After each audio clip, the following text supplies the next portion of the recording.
Ad Istrana la tensione è alta, nella base vige il massimo riservo sulle operazioni. Nulla trapela, ma la preoccupazione con il passare delle ore e dei giorni aumenta, così come l'apprensione per i militari di stanza al 51esimo stormo, oltre una decina, che si trovano ad Ali al-Salem in Kuwait. Vivendo così vicini all'interno della comunità e con grande affetto anche verso, i militari e le loro famiglie che sono perfettamente, diciamo, inseriti, nel nostro territorio, un pensiero va a loro che sicuramente, in queste ore, ecco, stanno vivendo questi, momenti di apprensione e mi sento di portare la vicinanza di tutti noi qui da Istrana a loro. Ma se il clima è caldo nelle basi militari, anche tra i cittadini serpeggia l'angoscia. Certo, anche le immagini che vediamo ci fanno pensare ed è chiaro che tutti si interrogano, questo è evidente anche dal punto di vista emotivo, insomma molti chiedono ma ci sarà pericolo anche per noi, questo è inevitabile, però attendiamo insomma l'evolvere della situazione. Le basi militari come Vicenza ed Aviano rimangono in massima allerta, così come Strana, che sta seguendo l'evolversi della situazione ora dopo ora.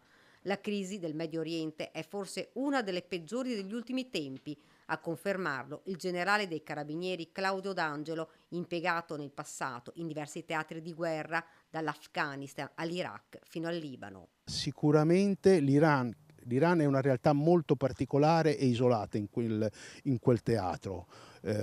Ma l'Iran, stavo dicendo, ha la possibilità di colpirci in diverse maniere, tramite il blocco del commercio, ridando fiato agli Houthi nello Yemen, colpendo direttamente tramite organizzazioni terroristiche che a lei fanno riferimento, quindi ha sicuramente la possibilità di colpire anche l'Europa, come ha già fatto perché ha colpito Cipro che è Europa. Torna anche lo spettro del terrorismo internazionale. Sicuramente muoveranno le loro pedine.